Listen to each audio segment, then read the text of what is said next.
네, 여러분 안녕하십니까? 시청자 여러분, 주민수입니다. 자, 이번 영상도 역시 지난 1, 2부 영상에 이어서 만약 우크라이나, 러시아 사태가 발생하면 중동에 어떤 영향을 미치는지를 하는데요. 이번에는 마지막 3부가 되겠습니다. 이 제가 참고하고 있는 출처 기사에는 이 3부까지 정리할 수 있도록 내용 주제가 정리되어 있는데요. 아마 지금 화면을 보시면 궁금할 수 있겠지만 곡식 같은 게 나오지 않습니까? 과연 이게 또 이 나라와 어떤 관련이 있고 중동 지역에는 어떤 영향력이 미칠 수 있는지를 정리해 보도록 하겠습니다. 네, 식량 안보에 관한 상황입니다. 만약에 이게 맞다면 러시아, 우크라이나가 차지하는 식량의 어떤 공급 비중이 꽤 있다라는 얘기가 되겠죠. 그런 게 맞는가 또 살펴보도록 하겠습니다. 예, 출처는 지난번과 똑같이 European Council on Foreign Relations가 되겠고요. 네, 여기는 밀이 가장 또 생산량이 많은 곳이라고 볼 수 있죠. 네, 러시아 플러스 우크라이나를 합치면요. 전 세계 밀 공급량의 약 30%라고 합니다. 29%인 거죠. 중동 지역 역시 이 밀을 수입을 많이 하죠. 뭐 빵도 많이 먹고 특히 이스라엘 등 아랍 지역 같은 경우는 피타빵도 많이 먹고요. 뭐 빵으로 된 게 주식이 많죠. 물론 쌀도 꽤 먹지만 그래서 중동 지역은 밀을 많이 쓰기 때문에 이런 공급의 영향력을 크게 받을 것으로 보입니다. 자, 아무튼 식료품 가격 인상을 하게 되겠죠. 만약에 이렇게 두 나라 간에 불화가 생기면요.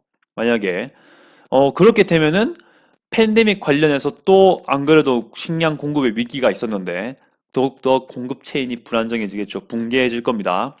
그리고 당연히 식량 안보에 위협을 끼칠 거죠. 쉽게 말하면은 어떤 특정한 나라의 식량 수입이 불안정하게 되고 그 기준량만큼 그 백성들, 국민들이 충당해야 될 양만큼 안 들어오고 들어온다 하더라도 불규칙적일 것이다. 이렇게 정리할 수 있는 거죠. 특히 중동 및 북아프리카 지역 같은 경우는 전 세계적으로 식량 안보 위험 수준이 높다라고 정의하고 있습니다. 그렇기 때문에 이러한 예상되는 물가 상승은 인도적 위기, 특히 광범위한 소요 사태까지 유발할 수 있다. 이렇게 얘기를 하고 있습니다. 서로 기존에 좀 남아있는 식량 갖고 투쟁을 할 것이고, 그리고 이것의 원인이 또 정부 때문이라고 생각할 것이고요.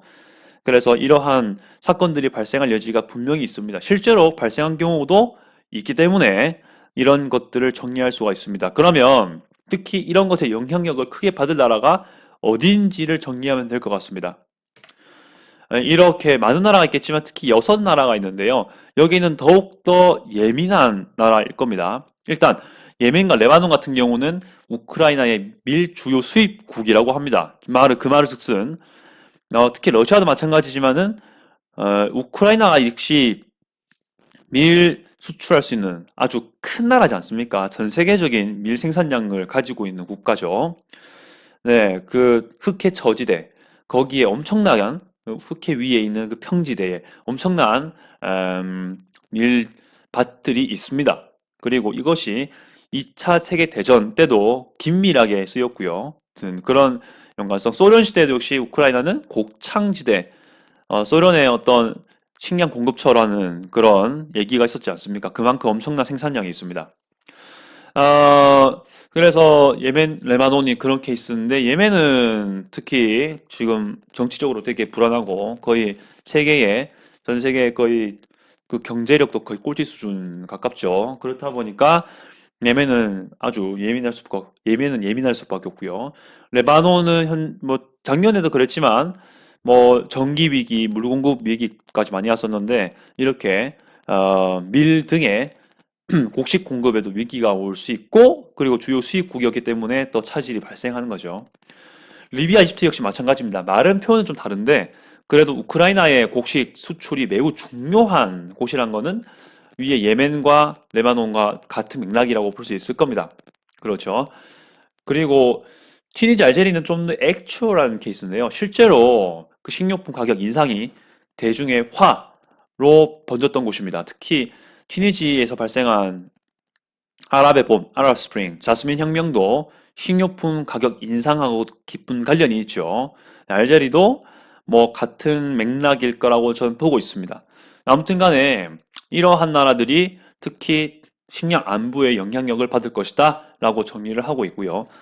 중동에서 상당히 적지 않은 나라들이 영향력을 받을 것이다. 이렇게 정의할 수 있겠습니다. 그래서 우크라이나, 러시아 이 식량 공급 역할의 비중이 매우 크다라고 되어 있고요. 특히 중동 지역은 이 두 나라하고 멀지 않은 곳에 있기 때문에 더욱더 밀 공급에 유리한 지리적인 위치에 있죠. 그래서 더 영향력이 있다는 겁니다. 이렇게 해서 간단하게 이번 영상은 정리할 수 있겠고요. 지난 1, 3부 통틀어서 여러 가지 주제를 가지고 그 우크라이나 사태와 중동 이렇게 얘기를 했는데요. 여러분의 생각은 어떠신가요? 만약에 그 생각을 남기고 싶으시다면 댓글로 꼭 부탁을 드리도록 하겠습니다. 자, 이번 영상들 신청 감사드리고요. 또 다음에 또 좋은 영상으로 뵙도록 하겠습니다. 이상 주민수였습니다.